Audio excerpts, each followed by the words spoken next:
Bien, buenas a todos y a todas. Vamos a comenzar con el segundo panel de esta mañana, que como sabéis en el programa está dedicado a la experiencia comparada.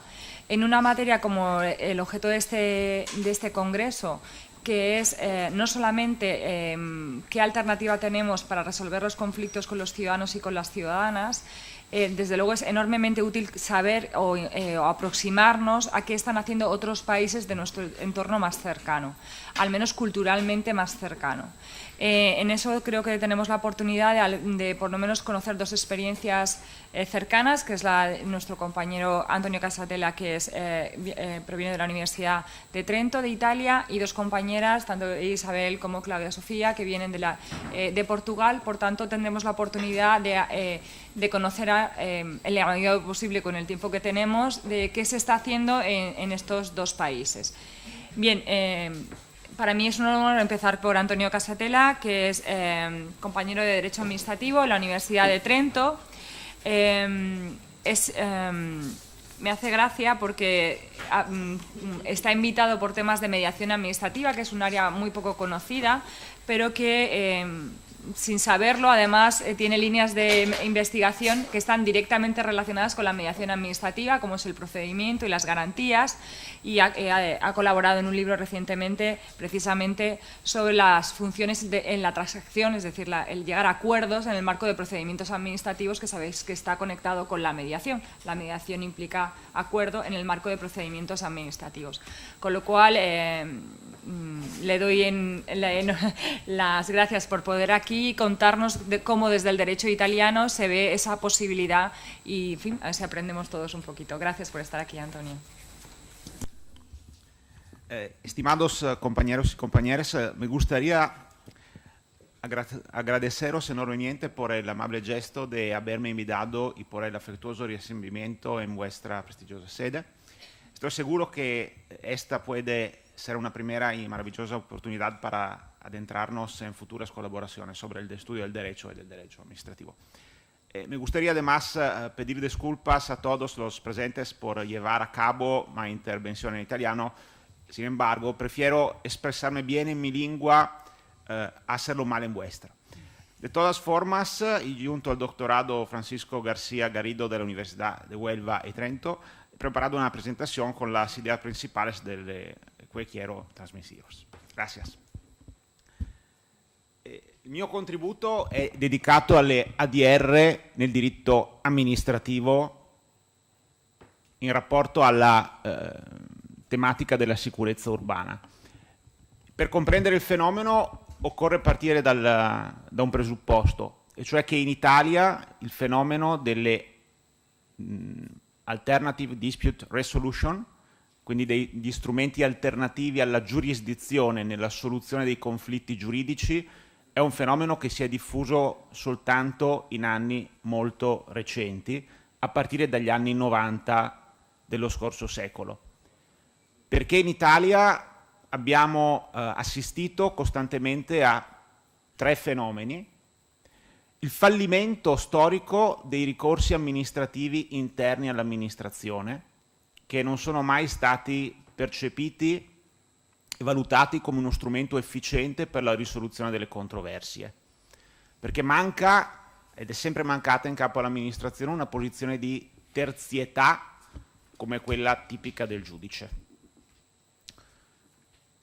Conseguentemente abbiamo assistito in Italia anche all'insuccesso dello strumento della difesa civica o del difensore civico nei rapporti complessi fra amministrazione, cittadini o fra cittadini, perché in Italia il difensore civico, l'ombudsman, è privo di poteri coercitivi e quindi privo del potere di risolvere la controversia o comunque di incidere sui rapporti fra cittadini e amministrazioni o anche fra cittadini, fra di loro. Al contempo in Italia abbiamo fin dal 1800 uno sviluppo del diritto amministrativo che coincide con lo sviluppo della giustizia amministrativa garantita dal giudice amministrativo, quindi dai tribunali regionali e dal Consiglio di Stato, che sono diventati il garante, il custode della legalità amministrativa e della stessa trasparenza, sicurezza e certezza dei rapporti fra amministrazione e cittadini, o comunque di tutti i rapporti in cui viene in gioco l'applicazione del diritto amministrativo. In un contesto di questo tipo non c'è stato storicamente particolare spazio per ammettere la mediazione o per ammettere strumenti alternativi alla giurisdizione, perché si è sempre pensato che l'interesse pubblico, che è oggetto dei rapporti amministrativi, è un interesse indisponibile anche nell'ambito delle singole controversie, ed essendo un interesse indisponibile, il giudice deve essere un giudice dello Stato e quindi un giudice dello Stato di diritto. Questa è l'idea culturale che in Italia si è diffusa dal 1850 o 65 ad oggi, o meglio alla fine degli anni 90. In questo senso anche la nostra Costituzione prevede che il principio di legalità sia fondamentale e non possa essere derogato attraverso rimedi alternativi, perché il rimedio alternativo è potenzialmente inteso come un rimedio poco trasparente, poco pubblico e poco controllabile, e quindi come una via di fuga dell'amministrazione, o da parte dell'amministrazione o anche da parte di cittadini a volte, dal principio di legalità che si deve applicare a tutte le controversie o alle problematiche regolate dal diritto pubblico, che sono qualcosa di diverso dal diritto privato fra privati autonomi. Dove c'è l'amministrazione c'è sempre la paura e il timore che si fugga dalla legalità per creare dei sistemi di giustizia alternativa illegale. Utilizzando il latino, praeter legem rischia di diventare contra legem, oltre la legge contro la legge. In questo contesto, soltanto negli ultimi 20 anni abbiamo una parziale diffusione delle alternative dispute resolution, ma attenzione, soprattutto sulla spinta di esempi derivanti dall'esperienza anglo-americana e in parte imposti dal diritto dell'Unione Europea in uno specifico settore del diritto amministrativo, che è il diritto amministrativo o pubblico dell'economia. Perché in questo versante, in questo settore, la controversia fra privati o anche fra amministrazione e privati è regolata da leggi speciali che tengono conto dei problemi dell'economia e del mercato a regolamentazione amministrativa. E l'esempio classico è quello della diffusione delle ADR nell'ambito dei settori regolamentati, come la tutela della concorrenza, la materia delle telecomunicazioni e tutte le controversie legate a questi specifici settori speciali. Ma una cosa importante, e molto importante anche rispetto a quello di cui abbiamo discusso questa mattina, è che in Italia al momento non si è ancora superata l'idea per cui le ADR sono legate al diritto dell'economia. Non esistono le ADR rispetto allo stato sociale di diritto, al welfare state, e quindi si fa ancora fatica a credere che la mediazione, la conciliazione, la transazione possano essere utilizzabili per la soluzione di conflitti legati alla sicurezza cittadina e alla sicurezza urbana. Perché questi conflitti in Italia, mi è sembrato di capire rispetto alla vostra esperienza, sono conflitti che o non hanno rilevanza giuridica perché sono di puro fatto, o hanno una rilevanza giuridica nel diritto civile, come le liti fra vicini, o nel diritto penale. Per cui l'unico strumento per risolvere il conflitto è la giurisdizione e soprattutto è la giurisdizione penale. Il diritto amministrativo italiano nella gestione della sicurezza urbana negli ultimi anni è un diritto amministrativo che ha valorizzato soprattutto il fenomeno della repressione e della prevenzione attraverso il conferimento di forti poteri di ordinanza municipale ai sindaci, che sono anche i capi della polizia municipale. Per esempio, un caso importante sono le ordinanze, sono provvedimenti amministrativi con cui i sindaci possono vietare attività private. E in Italia negli ultimi anni si è molto discusso di questo problema. Può il sindaco vietare il consumo di kebab o di cibi etnici nel centro cittadino? In Veneto questo è capitato. A Verona, che tutti conoscete, non si poteva mangiare il kebab vicino all'arena. Perché? Perché in astratto questo era per la tutela del decoro urbano, ma in concreto questo era per chiudere i negozi dei cittadini magrebini che vendono e producono il kebab. Quindi in Italia il diritto della sicurezza urbana è un diritto di pura polizia preventiva, con pochi spazi per la mediazione.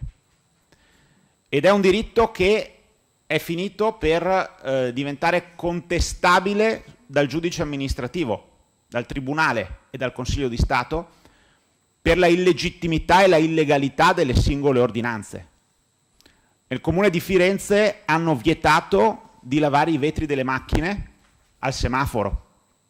Non so se anche in Spagna c'è questo fenomeno, ma in Italia c'è sempre stato, e uno strumento con il quale si è voluto far sparire i cittadini extracomunitari dalla vista delle persone è stato quello di vietare di lavare le macchine ai semafori, o addirittura di vietare l'accattonaggio, cioè di vietare l'elemosina, la questua per strada, e ovviamente anche di vietare la prostituzione. In Italia è un reato, lo sfruttamento della prostituzione in Italia è un reato, ma i sindaci hanno vietato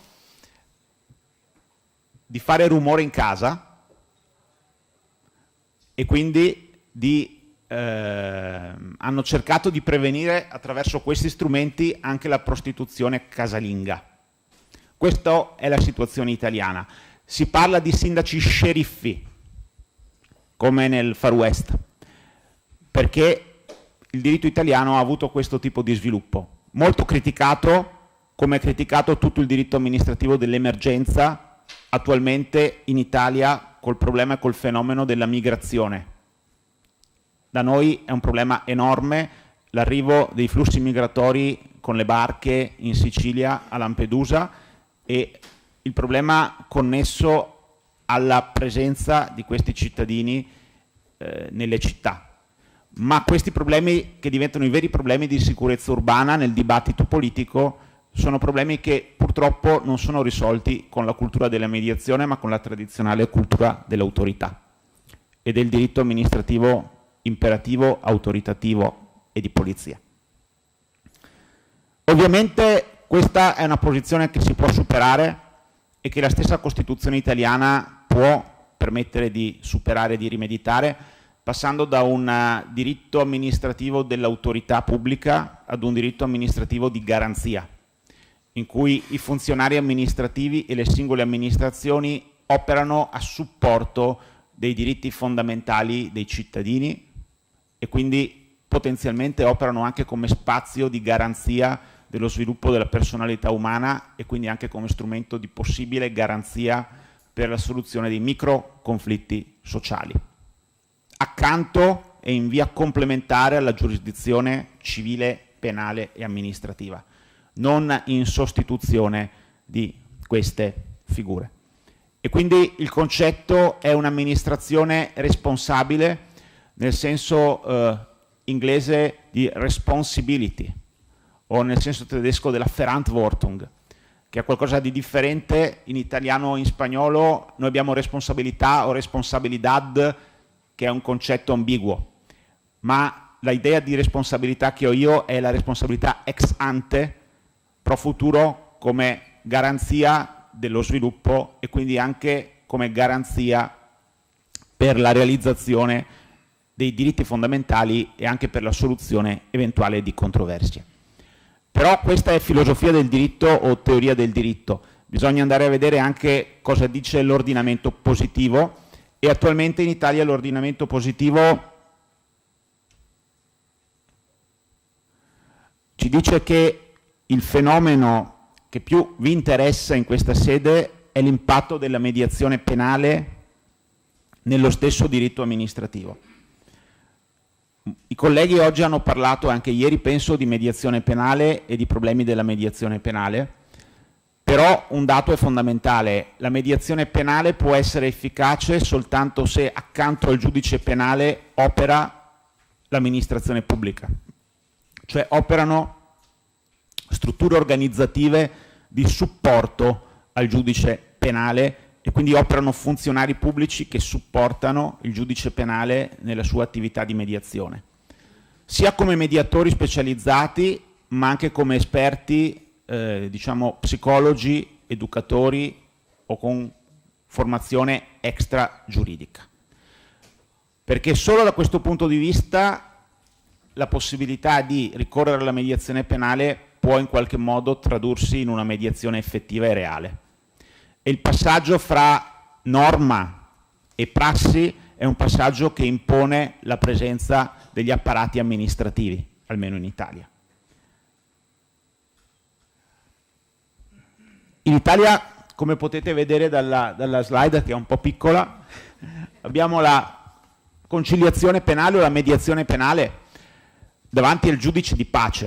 Il giudice di pace è un giudice onorario, non di carriera, che è competente soltanto per reati di poca importanza. Per esempio i reati legati ai maltrattamenti, che però non si devono tradurre in violenza, o ancora la ingiuria, la diffamazione non aggravata, le minacce non aggravate. Sono piccoli reati di poca importanza giuridica ma di enorme diffusione sociale, perché la litigiosità sociale parte da lì. Spesse volte queste sono liti civili che degenerano in vicende penali, anche in rapporto, per esempio, allo stalking. Non so se conoscete in Spagna lo stalking, è reato? Anche lo stalking cosiddetto condominiale, le liti condominiali possono diventare un problema penale e anche qualcosa di più grave. La mediazione, o nella traduzione conciliazione, ma è una mediazione, davanti al giudice di pace è uno strumento facoltativo che sospende il processo penale per determinati reati. Con la sospensione del processo, la questione, il conflitto, il microconflitto viene assegnato a un mediatore, ma il mediatore, e questa è la particolarità italiana, non è il giudice ma sono organismi amministrativi che supportano l'attività del giudice. Questi organismi amministrativi devono agire però in un contesto culturale specifico, che è il contesto culturale della cosiddetta giustizia riparativa, di cui forse avete già trattato. Il contesto della giustizia riparativa è l'idea per cui il conflitto fra autore del reato e vittima del reato deve essere risolto mediante un confronto diretto fra le due parti, che però non opera nella dimensione patrimoniale del risarcimento del danno, ma opera nella dimensione del confronto fra persone. È un problema che lega la personalità dell'individuo, non i rapporti economici patrimoniali. Ben inteso, le questioni economico-patrimoniali sono comunque giustiziabili davanti al giudice. La mediazione come complemento della giustizia, e la mediazione penale in particolare, opera su un piano diverso, che è il piano dei diritti della personalità. Senza o con il microfono? Era mi colpa che stava Posso adesso. Opera, ripeto, sul piano della reintegrazione della personalità, non della reintegrazione del patrimonio che è sempre salva ed è sempre possibile di fronte al giudice. E quindi di fatto la mediazione penale attraverso il supporto degli organismi amministrativi competenti diventa un percorso di responsabilizzazione del reo sotto il profilo morale o comunque extragiuridico a complemento del meccanismo sanzionatorio. Un caso molto particolare della regione da cui vengo io, dove ha sede la mia università, perché in Trentino Alto Adige abbiamo una specie di comunità autonoma con tantissima autonomia per problemi storici, perché è vicino all'Austria, è Italia a metà, e quindi storicamente si sono dati più poteri anche in materia di giustizia, ma solo però di giustizia di pace, quindi piccole controversie. In Trentino fin dal 2004 è presente un ufficio amministrativo di mediazione penale, quindi un apparato amministrativo che aiuta il giudice di pace, ed è un apparato amministrativo con funzionari competenti e appositamente formati, con competenze di base di diritto penale, ma anche con competenze ulteriori, psicologiche, sociologiche e anche con competenze specifiche sulla capacità di mediazione. Questi pubblici ufficiali hanno essenzialmente il ruolo di aiutare gli avvocati delle parti a risolvere il conflitto su quello che è il piano morale. Che cosa succede in pratica? Il processo penale viene sospeso.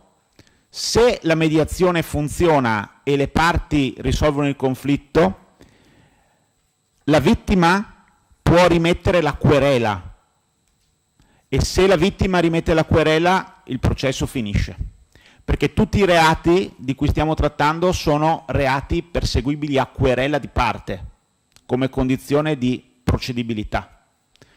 Ovviamente se il reato non è perseguibile a querela ed è particolarmente grave, la mediazione non opera, perché c'è l'interesse pubblico dello Stato e del pubblico ministero a reprimere l'illecito penale.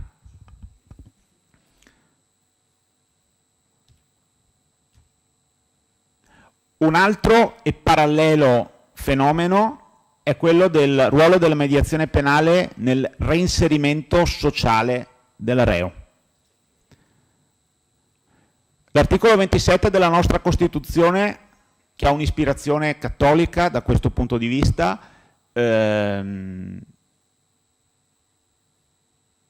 probabilmente anche sotto l'influenza di studiosi di diritto penale degli anni 40, nell'età post-fascista e post-autoritaria, prevede che la pena deve mirare al reinserimento sociale del condannato.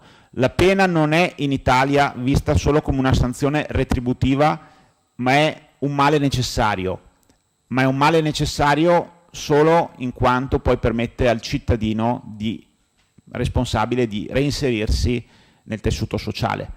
Questa è un'ispirazione, perché nella realtà dei fatti purtroppo le cose non funzionano così. Abbiamo problemi gravissimi di emergenza carceraria in Italia e nella vita reale la pena rovina definitivamente la persona, non ha margini per il reinserimento sociale. Però questo è un problema, e questo è un problema che si è tentato di risolvere, che si sta tentando di risolvere anche qui, integrando la repressione penale e integrando l'esecuzione penale e la sanzione penale con l'intervento garantistico della pubblica amministrazione, intesa come amministrazione di garanzia.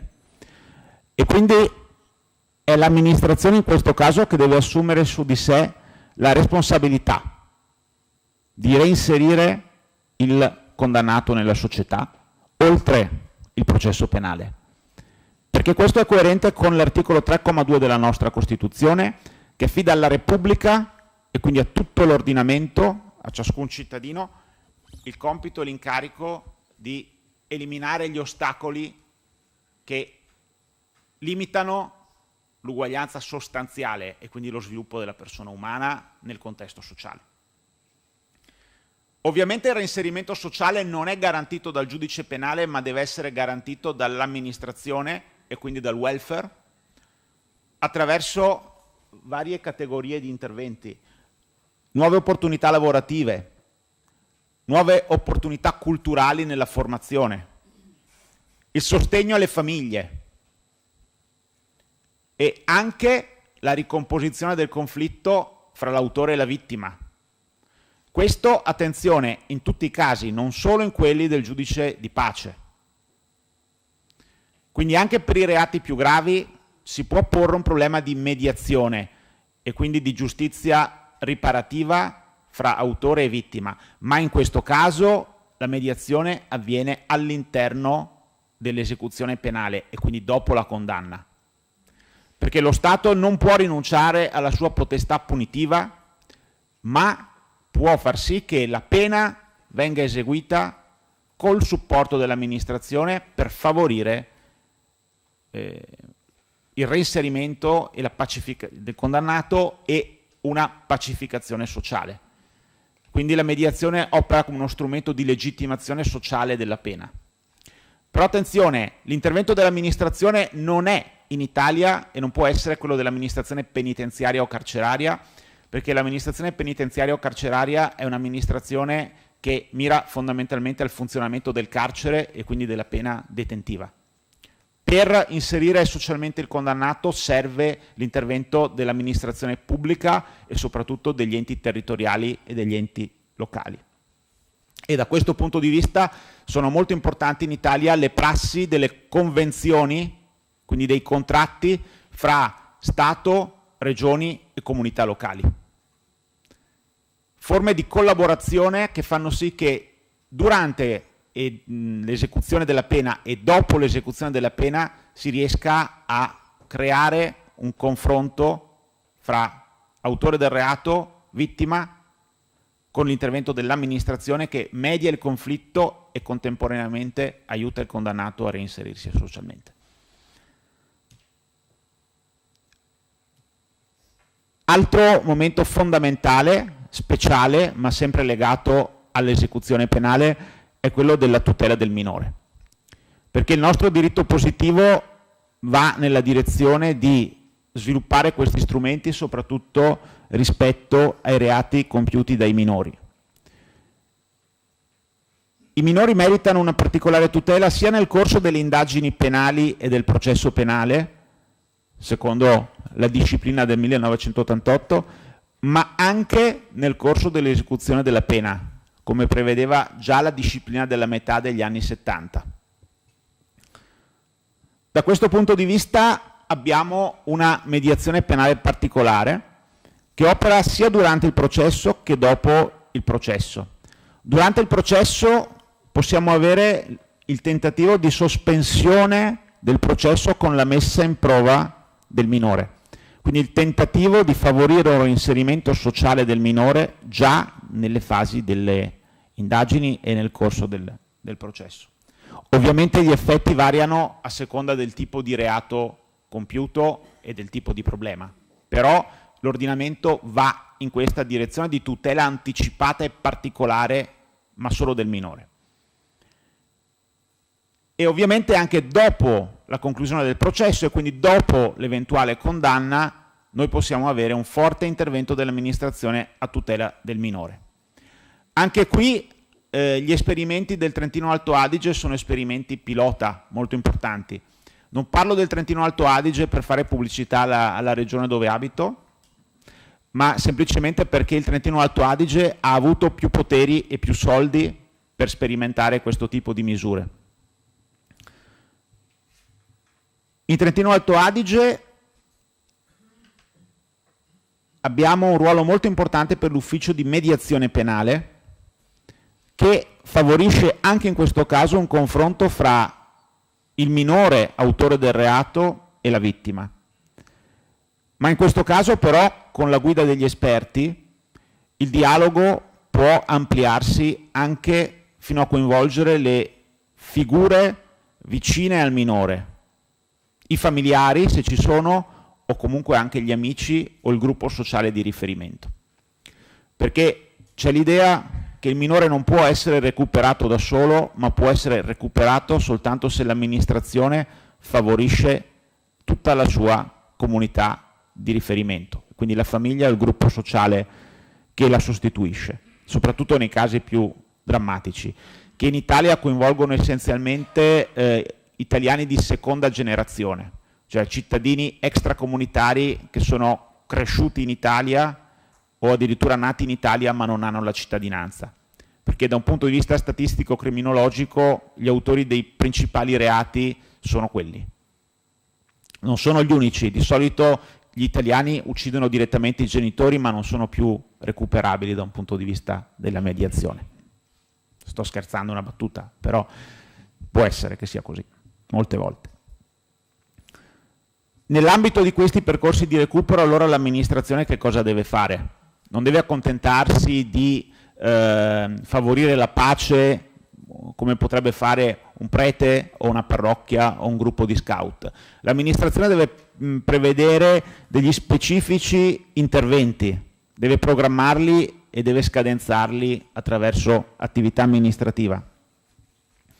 Anche qui attraverso il supporto degli apparati dell'amministrazione, nel nostro caso della regione, attraverso le convenzioni. Ma andiamo a vedere in concreto come funziona. Anche qui abbiamo l'importanza della prassi e delle buone prassi amministrative. Questo non è un settore normato, vado veloce. Potete leggere direttamente nel cos'è, Castigliano? Sì. Però l'importanza è della prassi e delle buone prassi, e quindi dell'attività che viene implementata direttamente da parte delle amministrazioni, al di fuori della legge, o meglio, in uno spazio che la legge lascia libero. E un esempio pratico è quello della Carta dei servizi dell'Ufficio di mediazione penale del Trentino Alto Adige, che è un programma, è un documento che fissa degli standard di condotta. E come vedete abbiamo varie fasi del procedimento. La proposta della Procura della Repubblica, l'accettazione della mediazione da parte dell'ufficio amministrativo, i colloqui individuali fra uffici amministrativi e autore del reato e vittima del reato, e solo dopo questi colloqui individuali, personali, la possibilità di un incontro fra le parti. L'esito della mediazione, le conclusioni vengono poi oggetto di un rapporto che va alla Procura della Repubblica o anche al Ministero, in maniera tale da verificare se, soprattutto durante e dopo, durante il processo o comunque nel corso dell'esecuzione della pena, si sono ottenuti dei risultati fattivi e concreti. Ovviamente laddove le parti non abbiano intenzione di mediare perché l'autore del reato o la vittima non si riconoscono, la mediazione fallisce e quindi anche il diritto si deve fermare. Il problema diventa un problema di psicologia e di sociologia. Mi fermo. Grazie.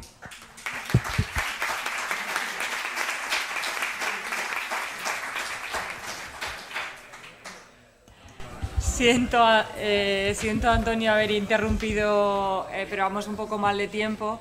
Creo que las demás cuestiones las podemos dejar al debate porque hay cosas además sobre las que incide la ordenanza municipal, por ejemplo en mediación y menores, con lo cual muy a propósito, pero tenemos que avanzar.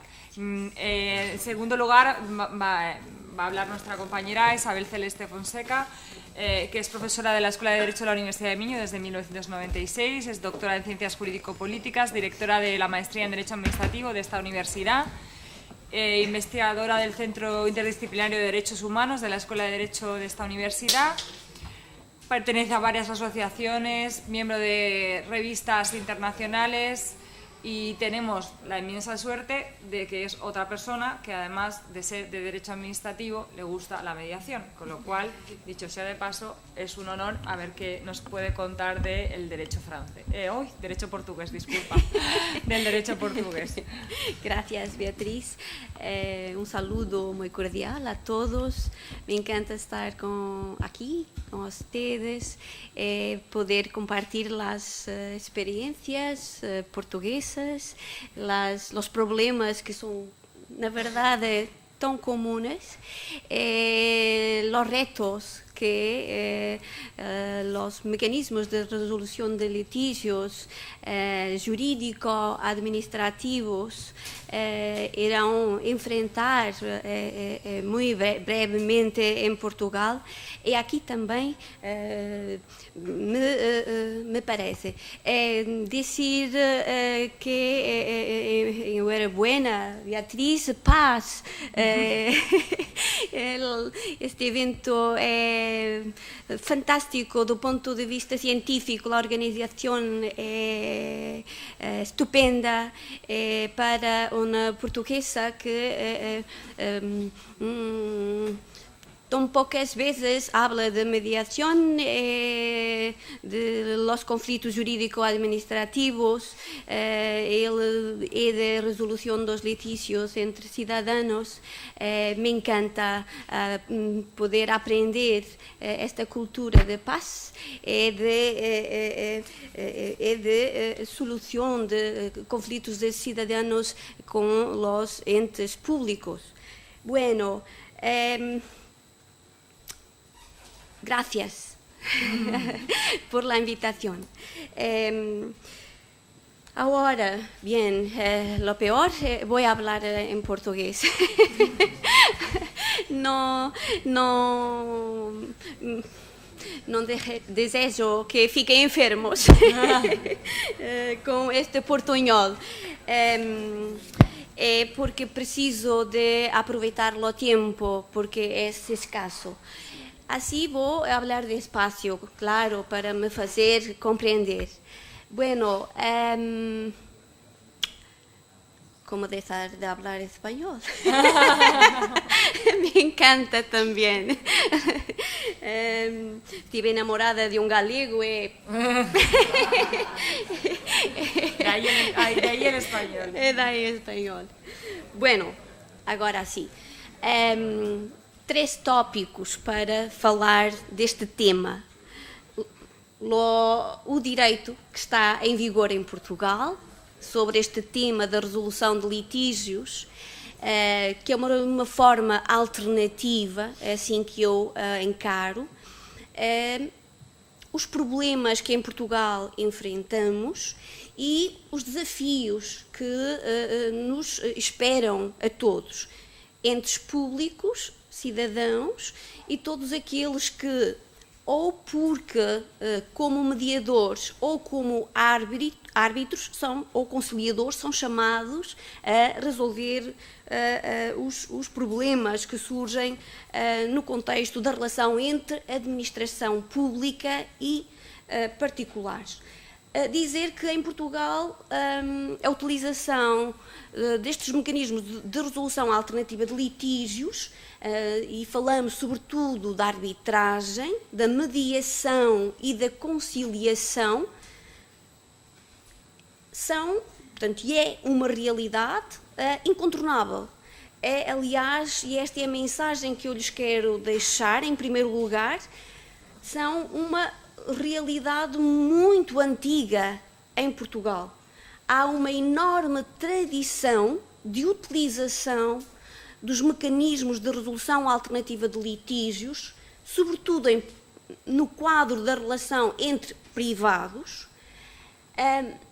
mas também, e esta é de facto a diferença, a mais-valia da mensagem que lhes quero deixar, o recurso à arbitragem é um recurso muito antigo, sobretudo no domínio da contratação pública, no domínio da contratação relativa às empreitadas de obras públicas. Aliás, nesse contexto, não só a arbitragem mas também as figuras das comissões de conciliação ou de mediação surgiam como a forma de resolver os litígios entre o dono da obra e o empreiteiro de forma rápida, de forma imediata, sem fazer aguardar no tempo, sem fazer esperar a obra por tempo indeterminado. Depois dizer que, mais recentemente, tem existido um reforço legislativo significativo no contexto da aplicação do direito fundamental de acesso à tutela jurisdicional efetiva. E, portanto, dizer, sobretudo, também no contexto da União Europeia, é um facto, dizer, sobretudo, que a mediação civil e comercial tem um regime próprio, recente, que procura, enfim, disciplinar que toda a etapa da mediação extra-processual, o estatuto do mediador, os sistemas de mediação, incluindo sistemas públicos de mediação. Dizer que, no contexto jurídico-administrativo e no quadro da resolução dos litígios que colocam em, enfim, confronto os entes públicos que exercem a função administrativa e os cidadãos, existiu um enorme investimento do ponto de vista do quadro legal.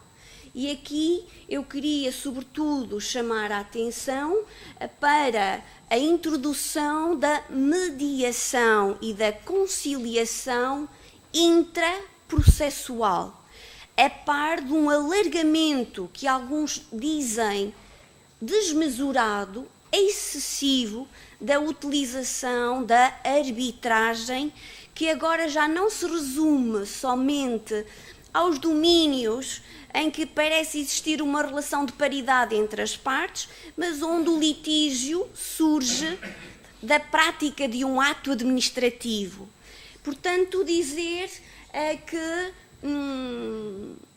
no que concerne à arbitragem, o modelo português é, de facto, um modelo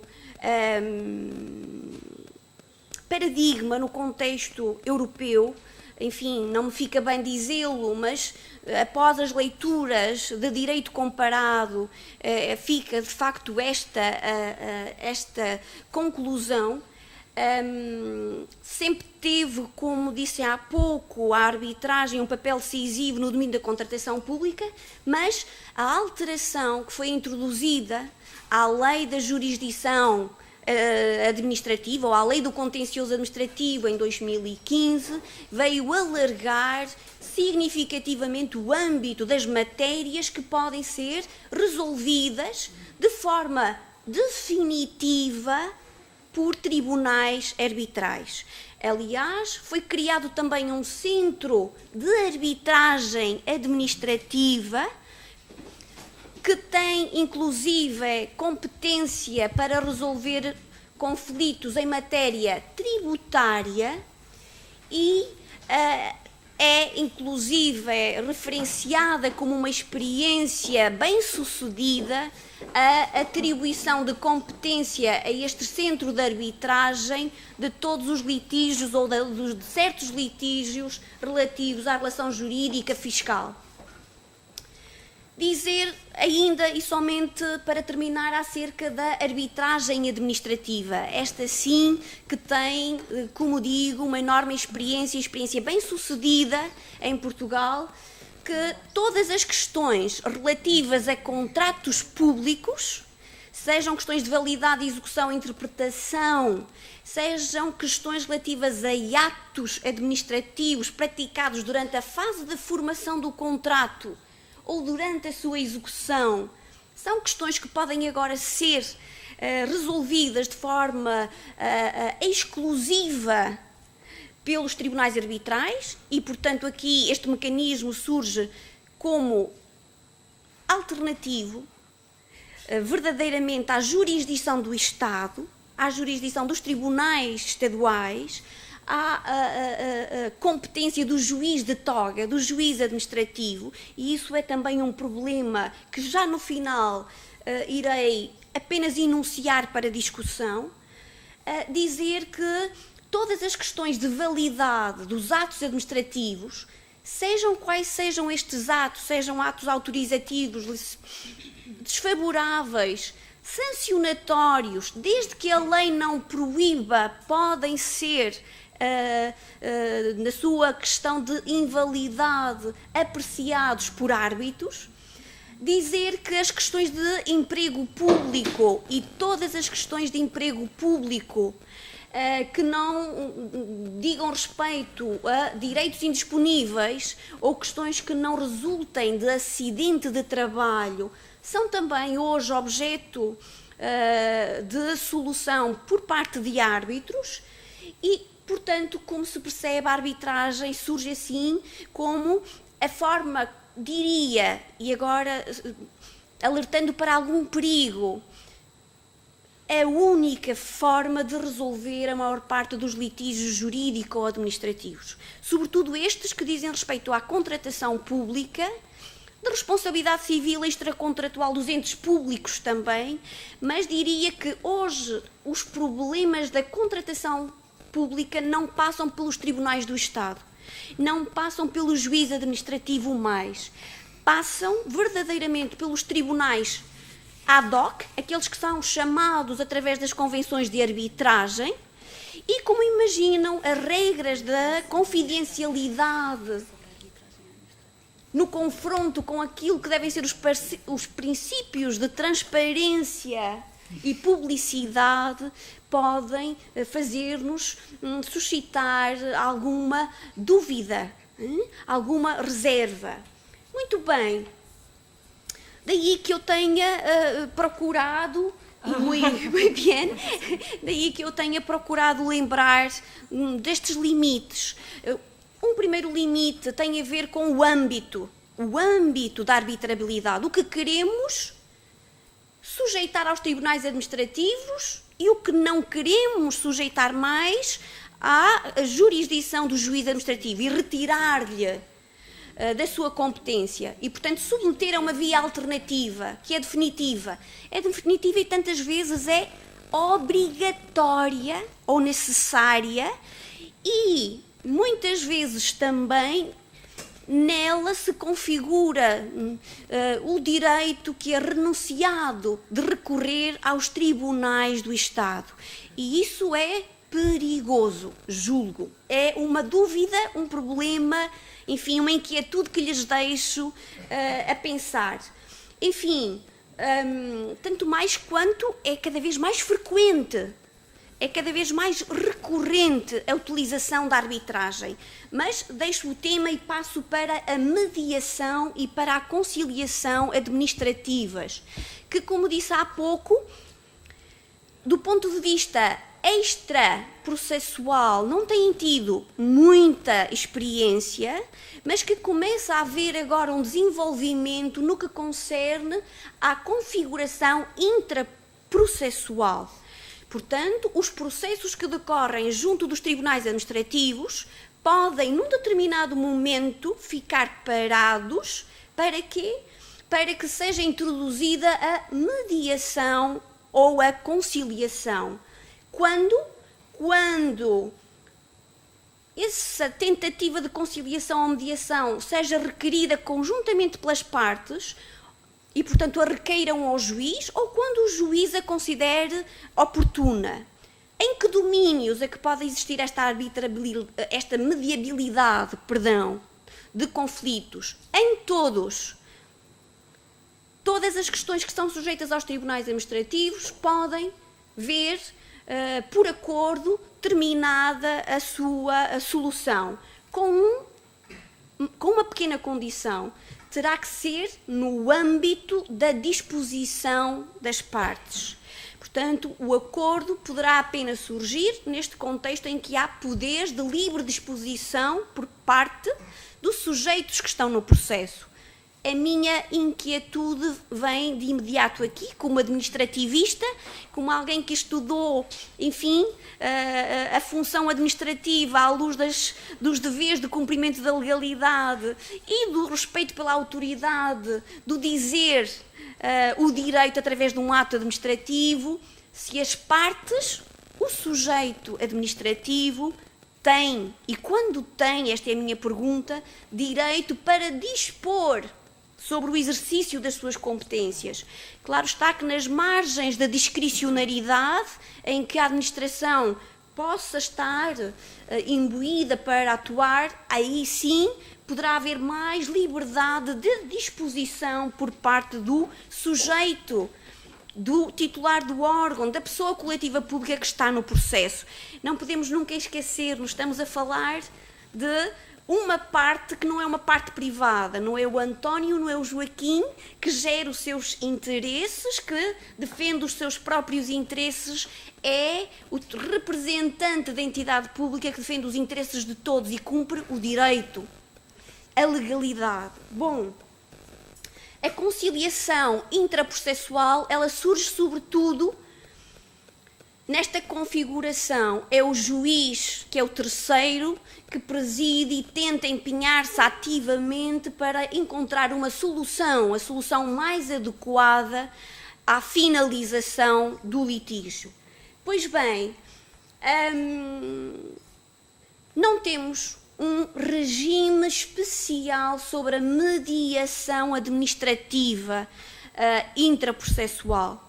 A lei do contencioso administrativo refere que os termos da mediação serão os termos definidos em diploma próprio.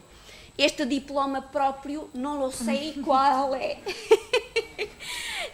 E portanto, pensamos todos que para dar eficácia à figura se tenha que chamar a lei de mediação, a lei 29 de 2013, que se aplica à mediação civil e comercial, mas que no preâmbulo se diz muito bem, aplica-se a toda a mediação que seja feita em Portugal.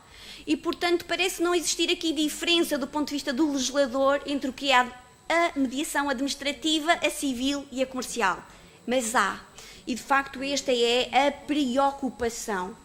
Dizer que, do ponto de vista dos desafios, e para não molestar e para não causar mais transtorno à gestão do tempo, dizer que há, de facto, aqui um desafio no quadro da mediação e da conciliação administrativas, que é perceber do âmbito da mediabilidade e da conciliabilidade. O que é que pode ser mediável? O que é que pode ser conciliável? O que é que pode ser arbitrável, por exemplo? Também, na medida em que não há critérios uniformes para medir este alcance do que pode ser retirado aos tribunais, ao juiz administrativo e entregue a mediadores ou a árbitros ou a um conciliador. Eu proponho que se utilize um critério, que é um critério de matriz constitucional. De facto, temos de encontrar matérias, um conjunto de matérias que estão, enfim, acolhidas na Constituição e que o legislador constituinte reserva para elas um estatuto especial, de maneira que as não deixa de retirar, nem pode deixar retirar da jurisdição estadual e do juiz administrativo. Questões sancionatórias, questões disciplinares, questões relativas a direitos, liberdades e garantias, questões relativas a estrangeiros, questões relativas à defesa e segurança e domínio militar, questões de contencioso eleitoral. Bom, são áreas que, do ponto de vista constitucional, têm tal dignidade que eu penso que o legislador ordinário terá que ter cuidado no momento em que as elenca como passíveis de mediação, passíveis de conciliação ou passíveis de resolução através de arbitral. Mas não me custa, e deixo aqui esta nota final, não me custa, falamos ontem tanto da mudança das realidades, do risco da globalização, da necessidade de adaptação do sujeito público, do ente público, do serviço público, por uma questão de eficácia e eficiência às novas realidades, e não me custa ler na legislação que disciplina a atribuição, ou melhor, a aplicação de sanções aos particulares, que em Portugal tem um quadro muito especial, que se permita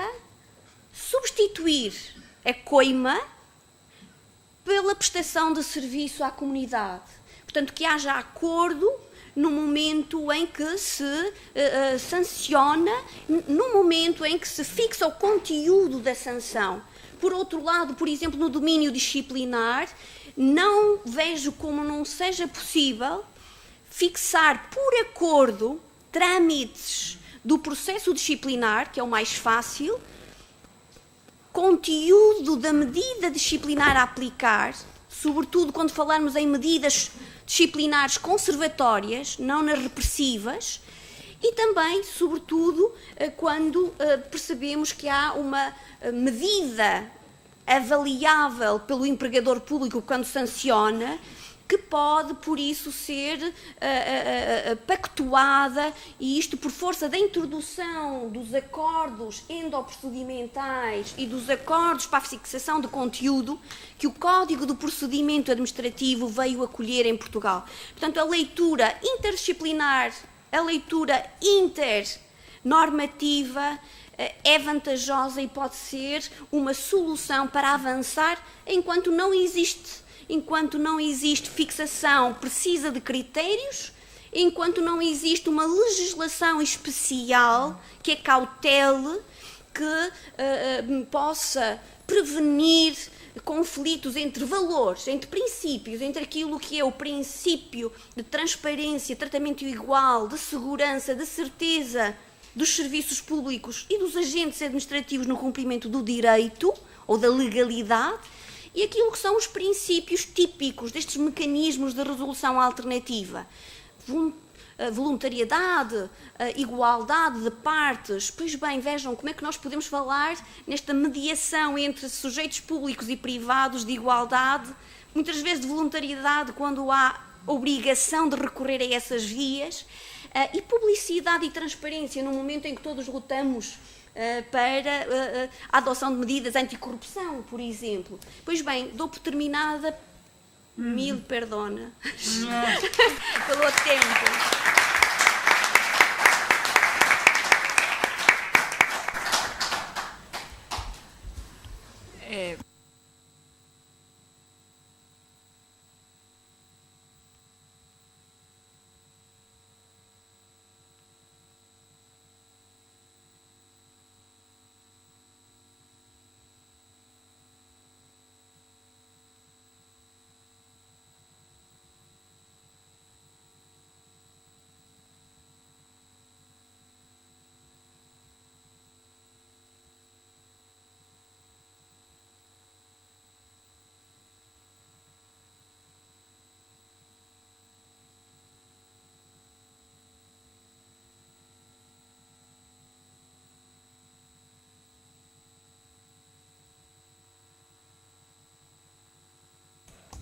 Muito obrigada. Estimados senhores e senhoras, começo por pedir desculpa por falar em português, mas consigo expressar melhor desta forma. Prometo, apesar de ser curto o tempo que tenho para falar devagarinho, de maneira a que possam me compreender dentro da minha intervenção. Quero agradecer à doutora Beatriz o convite para estar presente neste congresso. Quero dar os parabéns à organização do congresso, que está a ser maravilhoso estar aqui, conhecer Valência e conviver com os colegas aqui da Universidade de Valência. Quero também saudar os meus colegas de mesa, a doutora Isabel Fonseca, minha colega orientadora de mestrado e de tese de doutoramento na Universidade de Minho, e quero também cumprimentar o Dr. António Cassatella por estar e dizer que é um gosto estar aqui e partilhar este painel com o Sr. Doutor. Bom, o tema que me foi pedido que falasse aqui neste congresso, porque está diretamente relacionado com o âmbito geral do mesmo, é o da Polícia Municipal como um serviço público de mediação. E eu pergunto se esta é uma realidade que deve ou não ser implementada no ordenamento jurídico português. Na verdade, quando a doutora Beatriz me convidou para participar neste congresso e me disse que seria pertinente falar da polícia local, polícia municipal em Portugal, como um serviço público de mediação, eu pensei, mas eu vou falar de quê? Eu vou lá para aprender, porque em Portugal nós não temos polícia local ou polícia de âmbito nacional a fazer mediação. Portanto, eu estou aqui essencialmente para aprender com a vossa experiência e pouco tenho a lhes ensinar, apenas a equacionar então da admissibilidade ou da possibilidade da implementação da mediação no quadro da polícia local em Portugal. E para o efeito, eu tinha a minha intervenção dividida em 3 partes. Vou procurar falar um bocadinho em cada uma delas, mas atendendo às limitações de tempo que tenho. No primeiro momento, eu quero fazer um enquadramento da Polícia Municipal, da Polícia Local em Portugal, para perceberem em que contexto é que existe uma polícia local em Portugal. Para, no segundo momento, falar então da possibilidade da mediação a este nível, nomeadamente ao nível da polícia local, do polícia como mediador, e gostaria de também, num terceiro momento, fazer uma breve referência, até porque essa não é a minha área de atuação, como a doutora Beatriz referiu, a minha área de atuação é a mediação administrativa, a mediação tributária, enfim, mas fazer uma pequena e breve referência à mediação penal no nosso ordenamento jurídico. Portanto, começando então pela contextualização da polícia local, da polícia municipal no ordenamento jurídico português. No nosso ordenamento jurídico, ao contrário de outros ordenamentos jurídicos, não existe, e à semelhança também do que acontece aqui no vosso ordenamento jurídico, não existe uma única polícia. Nós temos polícias de âmbito nacional, como são a Guarda Nacional Republicana e a Polícia de Segurança Pública, e temos polícias de âmbito local, portanto, a Polícia Municipal.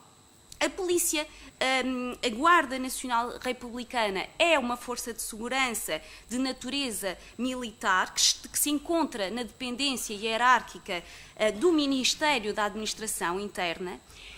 A Polícia de Segurança Pública é também uma força de segurança que se encontra na dependência hierárquica do Ministério também da Administração Interna, tal como a Guarda Nacional Republicana, e a Polícia Judiciária, que também é uma polícia de âmbito nacional, é uma polícia que tem como principal função a investigação criminal. É uma polícia que se encontra não na dependência hierárquica do nosso Ministério da Administração Interna, mas na dependência hierárquica do nosso Ministério da Justiça.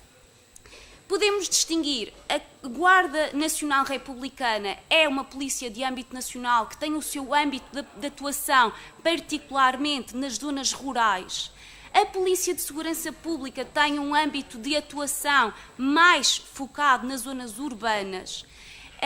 E a Polícia Judiciária é uma polícia que tem a sua função mais direcionada particularmente para a investigação criminal. Neste quadro temos as polícias municipais ou a Polícia Municipal, que é uma polícia, portanto, de âmbito local e que não se encontra na dependência hierárquica do governo de nenhum ministério, mas encontra-se na dependência hierárquica dos órgãos do respectivo município. Portanto, mais concretamente, encontra-se na dependência hierárquica do Presidente da Câmara Municipal. Portanto, é ao Presidente da Câmara Municipal que incumbe exercer um poder de direção sobre a Polícia Municipal.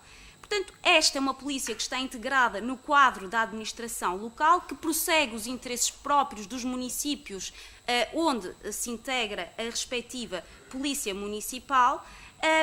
A Polícia Municipal é criada pelos órgãos, portanto, é criada pela Assembleia Municipal, que é o órgão deliberativo do município, mediante uma proposta que é feita pelo órgão executivo do município, que é a Câmara Municipal. Bom, dos 308 municípios que nós temos em Portugal, atualmente em Portugal, apenas 34 dispõem de um serviço de polícia municipal, destacando-se entre estes serviços de polícia municipal, a Polícia Municipal de Lisboa e do Porto, que estão sujeitas a um regime diferente das demais polícias municipais e estão sujeitas a um regime próprio que foi recentemente aprovado pelo Decreto-Lei número 13/2017, de 26 de janeiro. Estas polícias de Lisboa, as polícias municipais de Lisboa e do Porto, caracterizam-se pelos seus agentes serem simultaneamente agentes da Polícia de Segurança Pública, ou seja, são agentes da Polícia de Segurança Pública que integram os quadros da Polícia Municipal de Lisboa e do Porto. Bom, muito rapidamente, quais são as competências da Polícia Municipal em Portugal? Têm competências em matéria de fiscalização do cumprimento de regulamentos municipais e da aplicação das respectivas normas legais, nomeadamente em domínios como o urbanismo, o ambiente, a construção, a proteção da natureza, o património cultural, os recursos cinegéticos. Têm competência em matéria de fiscalização do cumprimento de normas de estacionamento de veículos e circulação rodoviária. Têm competência para participar em acidentes, desde que esses acidentes não envolvam um procedimento criminal. Têm competência para executar coercivamente atos administrativos da autoridade municipal. Têm competências para adotar providências organizativas em cooperação com as demais polícias de âmbito nacional. Enfim, são várias as competências, mas estão circunscritas, no fundo, àquilo que é a execução de normas regulamentares do município. Portanto, deste leque de competências que estão previstas na lei da Polícia Municipal, não encontramos a competência de mediar. Portanto, não há, a Polícia Municipal não tem competências de mediação. E quando eu falo aqui em mediação, porque é importante o conceito, o que é a mediação? Eu penso a mediação tal e qual como ela está conceitualizada na nossa lei da mediação portuguesa, que é uma forma de resolução alternativa de litígios realizada por entidades públicas ou privadas, através da qual duas ou mais partes no litígio procuram voluntariamente chegar a um acordo esse que tem força executiva. É certo que, quanto aqui à alternativa, à mediação ser alternativa, eu confesso que gosto mais de falar na mediação como um meio mais adequado para resolver determinado tipo de litígios. Em Portugal, a mediação não é utilizada no quadro dos agentes da Polícia Municipal. Em Portugal, a mediação é utilizada para dirimir litígios do foro do direito privado. Temos atualmente 2 sistemas públicos de mediação. E o que é um sistema público de mediação? Não tem a ver com a natureza da relação jurídica que está a ser objeto portanto, cujo litígio vai ser dirimido. Um sistema público de mediação é um sistema de mediação que é criado e gerido por uma entidade pública, mas que vai resolver litígios de foro do direito privado, como, por exemplo, o Sistema Público de Mediação Laboral e o Sistema Público de Mediação Familiar. Além desses, temos também um Sistema Público de Mediação no domínio penal. A mediação é ou não é uma realidade a implementar no quadro da polícia local? Eu quero acreditar que sim, até porque o nosso ordenamento jurídico tem sido pioneiro na arbitragem tributária, por exemplo. Por que não pensar agora a mediação policial? Confesso que falarmos da mediação policial ao nível local implica, a meu ver, um alargamento das competências dos agentes da Polícia Municipal, porque de facto, da forma como nós temos hoje repartidas as competências, e apesar de termos polícias de âmbito nacional e âmbito local, o nosso sistema é um sistema de polícia muito centralizado ainda, e se calhar no quadro da nossa lei, faz mais sentido equacionar a mediação ao nível, se calhar, das atribuições da Guarda Nacional Republicana e da Polícia de Segurança Pública do que tanto da mediação pelos agentes da Polícia Local, porque há essa restrição de competências. Mas pensar a mediação nestes âmbitos é pensar a mediação sempre no quadro dos litígios do foro de direito privado e nunca do foro de direito público. Portanto, litígio entre a administração e os particulares não podem, a meu ver, seja na aplicação de sanções, enfim, não podem, a meu ver, serem dirimidos por um agente da polícia, porque estariam em causa o princípio, essencialmente o princípio da independência, que poderia ser colocado em causa. Só para terminar, só para dizer que nós temos em Portugal um sistema de mediação penal, não são os polícias que fazem a mediação penal, a mediação penal é feita por um terceiro imparcial que tem que ter um curso de mediador e para dizer que a mediação é utilizada para delitos menos graves, como ofensa à integridade física simples, injúrias, difamação.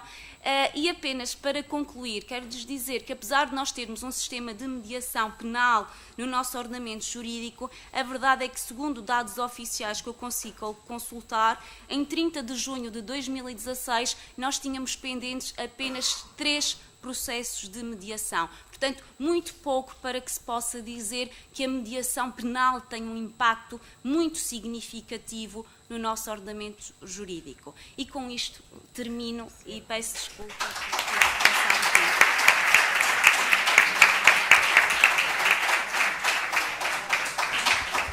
Bien, gracias a todos los ponentes.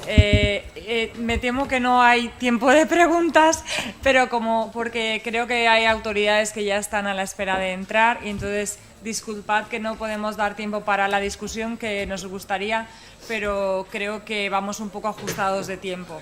Así es que damos paso al siguiente, que es la clausura.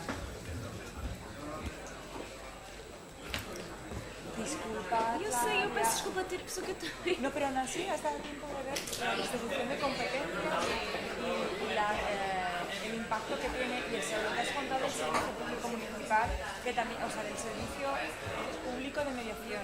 Muy interesante, eso hablaremos. Eu gostaria de ter falado um bocadinho mais, mas... No, pero están las ideas esenciales, que es de lo que queremos. Y como la idea es seguir trabajando, muy bien. Obrigada.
Bé. José María. Es Ángel, ¿no? Vamos al apellido. Esa es a tu derecha, a la derecha del que es persigue. Sí, no a la izquierda y tú a la derecha de... A la derecha de... A la derecha de... Oye, presido yo entonces. Vale. La mesa de los vicerrectores, vicedecano. Te digo Pepe que suba. Y yo empecé. Vale. Entonces, ¿del ayuntamiento no hay nadie ahora? Sí.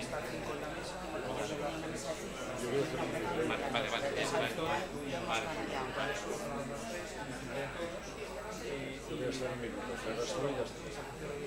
Bueno, ¿cómo es el orden? Y él va hablando Yo aquí. Con la derecha de No, José María, a ver. Beatriz. A mí no.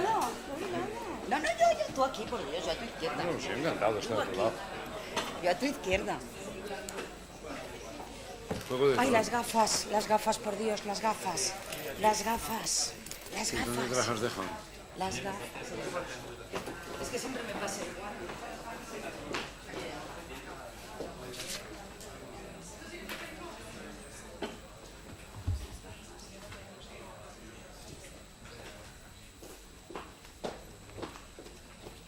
Es que soy un desastre.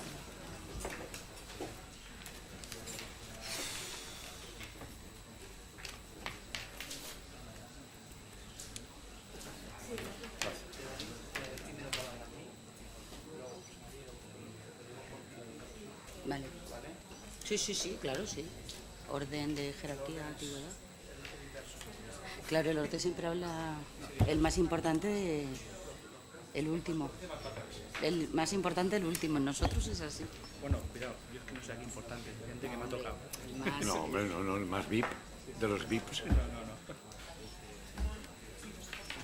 Pues bien, pues muy buenas tardes y nos encontramos aquí ya para proceder a la clausura del Congreso y en ese sentido me gustaría primero saludar a las personas que habéis podido participar en este seminario y junto a ello también lógicamente a las personas que me acompañan en la mesa, que son por una parte la profesora Beatriz Velando del Departamento Administrativo y Procesal de la Universidad de Valencia, por otra parte la profesora Paz Lloria, directora de la cátedra, el señor don José María Ángel Batalla, que es el director general de Agencia de Seguridad y Respuesta de Emergencias de la Generalitat Valenciana, y el vicerrector de Participación y Territorio, el profesor Jorge Hermosilla. Sin más preámbulos, doy la palabra en primer lugar a la directora de la cátedra, la profesora Paz Lloria, por favor. Gracias, vicerrector. Señor director general, señores vicerrectores, querida vicedecana, en primer lugar quiero disculpar, porque así me lo ha pedido, la presencia de la concejala del Área de Protección Ciudadana, que por razones estrictamente de agenda le ha sido imposible estar aquí, pero que me pide que les transmita su agradecimiento por la participación en el Congreso y que ruega que disculpen su inasistencia. Para mí constituye una gran satisfacción, y lo digo de corazón y de verdad, no son meras palabras y una formalidad, contar con la presencia de todos ustedes en este acto, por lo que de reconocimiento y apoyo tiene no solo para la cátedra, que me honra dirigir, y para todos aquellos que han contribuido a que este congreso haya sido posible, cosa que, como siempre, ha sido un trabajo intenso, sino también por el apoyo que supone su presencia en relación con la importancia e interés del tema que hemos debatido durante estos días. El análisis y exposición de medidas alternativas a la resolución del conflicto ciudadano ha sido el objeto de estudio de este congreso y, desde luego, la importancia y el interés del mismo ha quedado plasmado en la buena acogida que ha tenido el congreso, que en un tiempo récord, hemos de decir, ha sumado un número de inscritos que nos ha sorprendido muy gratamente. Y aquí empieza mi gratitud. Mi gratitud empieza al público, a todos los inscritos que nos han acompañado estos días por su interés, y aprovecho para pedir disculpas porque sé que no ha habido ocasión para todas las intervenciones que hubiera sido necesario y que nos hubiera gustado a todos. El tiempo siempre se nos queda corto cuando la cosa nos gusta, eso es así, pero prometo que lo vamos a solucionar y vamos a hacer una convocatoria para que todos los que han podido intervenir y no han podido, o para aquellos que en el público han querido preguntar y no han podido, tengan ocasión de poder hacerlo. Esta gratitud se extiende, evidentemente, a todos los ponentes que han colmado las expectativas que teníamos puestas en ellos y en ellas, por su rigurosidad, su profesionalidad, su preparación y su capacidad para transmitir conceptos complejos con gran sencillez. Y eso es una virtud que no siempre se encuentra, y no solo en los ponentes de perfil académico, sino en los ponentes de perfil práctico, que han tenido una importancia que no quiero restar en este congreso. Su participación, tanto en las mesas como en los talleres, ha sido esencial para poder comprender el fenómeno en su totalidad. Las contribuciones de todos y todas ellas han sido muy interesantes y suponen un primer paso en un camino que esperamos sea de largo recorrido, y espero poder seguir contando con todos vosotros. Quiero agradecer a todas las instituciones que han favorecido y han ayudado y han apoyado a que esto sea posible. Al Ayuntamiento, a la Universidad, a la Policía Local, a la Fundación. Pero quiero personalizar, por favor, permitidme, el apoyo personal del jefe de la Policía Local, don José Serrano, de la concejal, Anaís Menguzzato, de los vicerrectores que están en esta mesa, que han estado ahí dando el callo y apoyando para que este congreso fuera posible. A Ricard Chicot, porque ha tenido un papel muy importante en este trabajo. Mi agradecimiento no necesariamente ha de ser también para la profesora Volando, que es la que de verdad sabe de estas cosas y es la que ha contribuido de una manera especial a que este congreso haya sido posible. Por supuesto, Belén Andrés, Antonio Berlanga, han trabajado ese trabajo que no se ve, que está por ahí, pero si no hubieran estado ellos, desde luego os aseguro que aquí no estaríamos los demás. Hemos empezado un camino que estoy convencida culminará con un trabajo que permita mejorar las condiciones en las que se resuelven los conflictos en nuestra ciudad, cumpliendo así con nuestra principal función como institución pública: aportar nuestro conocimiento a la sociedad, el de todos, el de la policía, el de los profesores, devolviendo así aquello que la sociedad nos aporta a nosotros. Gracias de verdad, porque ha sido un congreso muy importante desde el punto de vista profesional y también desde el punto de vista personal. Gracias.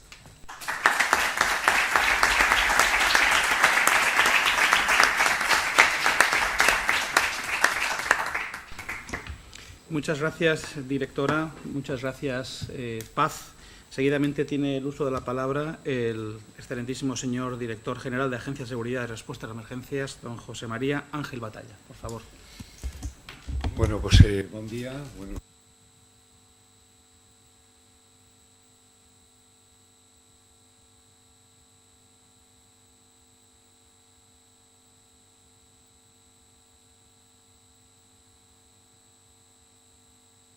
Suelo decir que, o congreso, como ustedes le han llamado, pero suelo decir siempre que son lugares de reflexión. Y lugares de reflexión porque probablemente todos los que estamos en esta sala somos conscientes que en el lugar donde habitamos, las ciudades, la mayor parte de los ciudadanos del mundo vive alrededor de ciudades.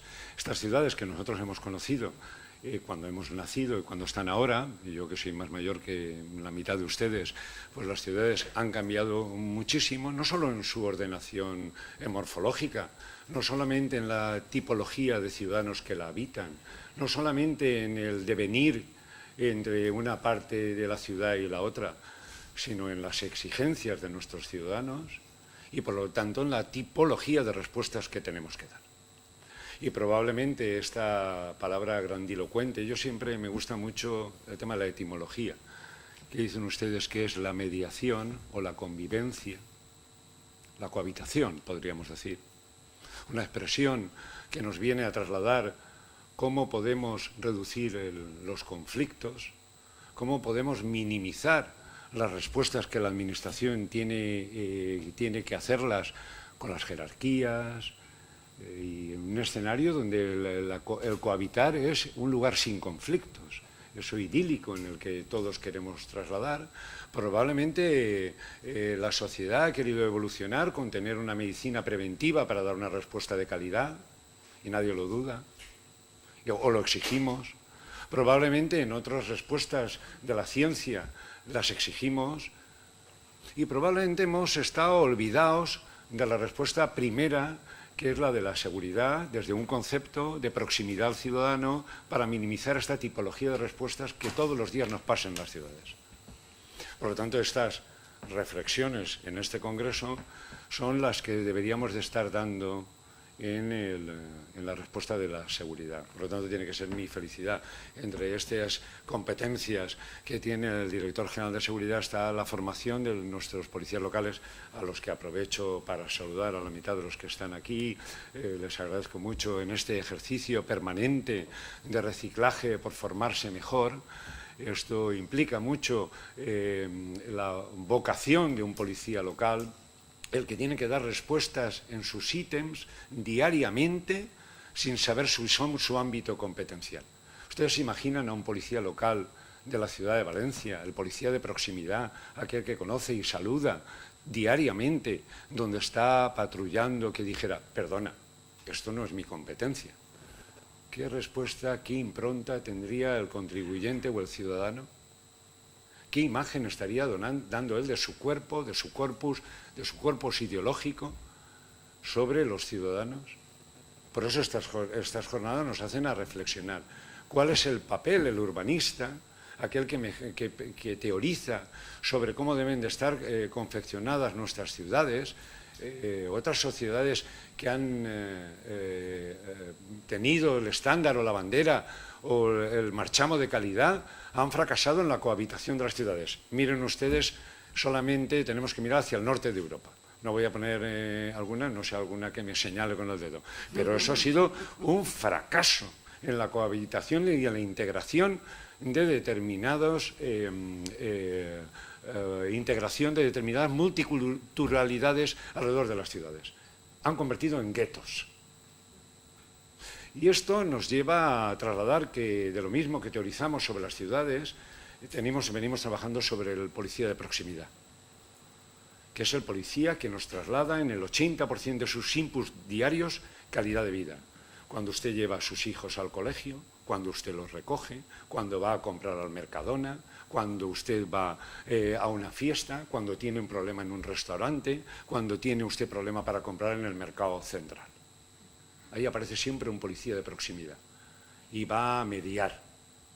Y para darles estas habilidades conductuales a nuestros policías, que teóricamente, aquí hablando de profesores de Derecho, entenderán que no me voy a meter yo con estos libros de caballería, pero no, parece ser que la sociedad ha primado más saberse el Código Penal o saber de procedimiento administrativo para no fracasar en nuestras diligencias previas, para que luego no venga el juez y nos las tumbe por detrás. Y de verdad les hemos dotado de instrumentos necesarios para ser mejores en el 80% de los inputs que hacen. Probablemente no. Por eso yo estoy encantado, porque como por allí tienen que pasar muchos de sus alumnos y tienen que pasar, dotarnos de estas experiencias es para nosotros quizá la transferencia de conocimiento más importante que puede haber. Y esto es dotarnos de que podremos hacer bien las cosas. Lo primero que me encargó el presidente Puig fue: vete a la universidad, los vicerrectores, no solamente a la Literaria de Valencia, me perdonarán, a las 5 universidades de la Comunidad Valenciana, con el fin de llamar a la puerta de la academia, en algún momento yo estuve en mi vida, y decirles: ustedes piensan, ustedes reflexionan, no diré ustedes teorizan, porque puede ser una banalidad, pero ustedes nos ayudan a pensar, a ser mejores. Y en esta comunión es donde estamos. Voy terminando. Uno de mis libros que siempre me ha influido más en mi vida, no, debería decir de alguno de ustedes, pero alguna profesora sabe que la leo, fue Foucault, en un libro que es Vigilar y castigar. Es poco glorioso castigar, sentenciaba. Y yo creo que fracasamos todos cuando utilizamos el castigo, la acción punible. Ya no digo meternos como nos teorizaba él en la cárcel, ¿no? Pero o la prisión que teorizaba él. Pero yo creo que hay un fracaso cada vez que nosotros utilizamos la palabra el castigo. No hay ningún policía local que utilice el instrumento de la sanción disfrutando. Como no puede haber ningún médico, no nos cabe en la ciencia que haya ningún médico en la puerta de urgencias que haga mal su trabajo. Si cuestionamos a la seguridad pública, que tiene su misión garantizarnos los deberes y los derechos de los ciudadanos, estamos fracasando como sociedad. Por eso, gracias Paz, por ser la impulsora de estas cosas. Tengo que confesarles que hace muchos años que la conozco.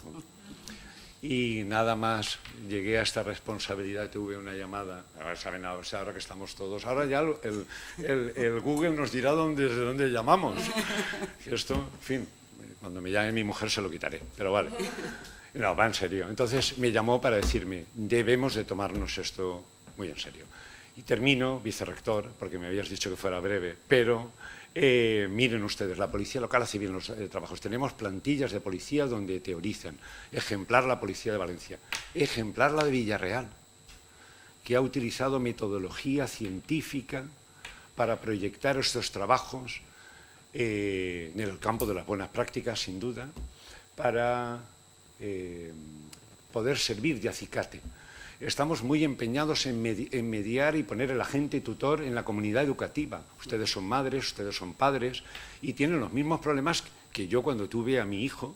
Y ahora estamos, esa interrogación que nos hacemos todos, estamos cualificados para dar una respuesta a las demandas que nos dan. Muchas veces vienen de los centros educativos con problemas es necesario que nuestros policías locales participen en la comunidad educativa. En el año, hace 30 años, cuando los alcaldes quisimos poner a que nuestros policías locales fueran a dar clases de tráfico, de convivencia, nuestros niños y niñas salen a la calle y era dotarlos de determinados conocimientos para que fueran más seguros por la calle. La comunidad educativa se asustó. ¿Cómo los pobres señores uniformados van a entrar a nosotros en nuestro claustro? Bueno, afortunadamente esto se ha superado. Y ahora el siguiente paso es poder participar para conciliar y mediar determinados conflictos que se producen en los centros educativos, mucho más jóvenes de sus alumnos, sin duda. Muchas gracias, vicerrector.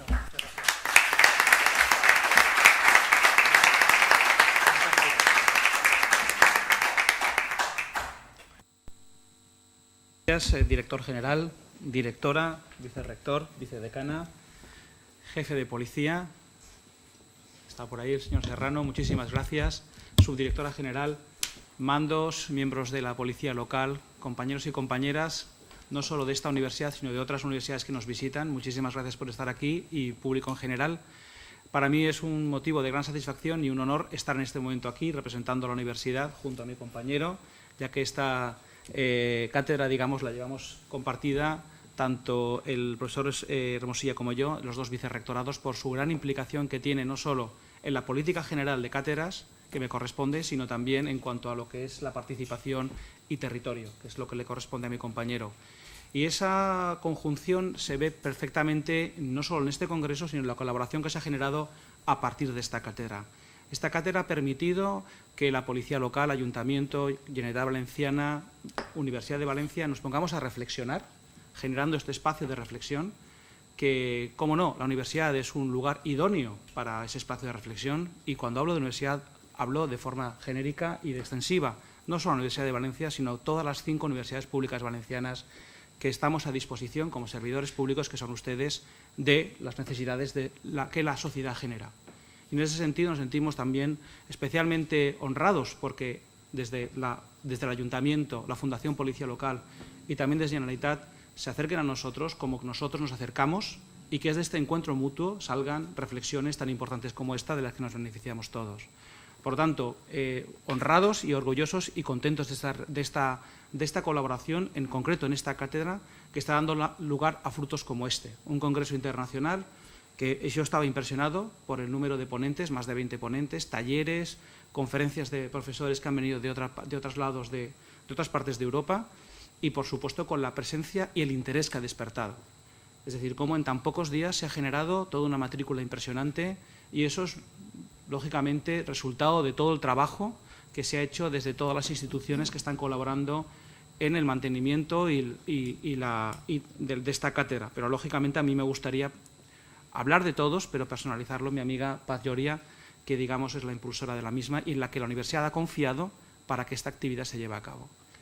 Paz ha sido capaz de organizar un programa, ha sido capaz también de animar a compañeros y compañeras de la universidad que colaboren en esta iniciativa, de la Facultad de Derecho y de otras facultades, y eso a mí personalmente pues me parece que era el objetivo. El objetivo era llegar a congresos como este, como todas las actividades que se han ido organizando durante estas últimas semanas, que ayer acabamos en Campanar, también vinculadas a proyección territorial, que la policía local está colaborando de forma muy intensa, y estamos muy contentos de que sea así. Esta simbiosis, esta convivencia me parece especialmente beneficiosa para la sociedad valenciana, y tenemos que estar todos allí. Y nadie falta y, por lo tanto, todos tenemos que estar remando.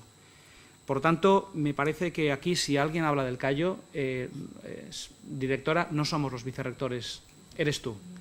Por lo tanto, nosotros somos los agradecidos. La institución te está muy agradecida porque el mandato que has recibido del rector lo estáis cumpliendo de forma magistral, y esto se está viendo en toda esta participación.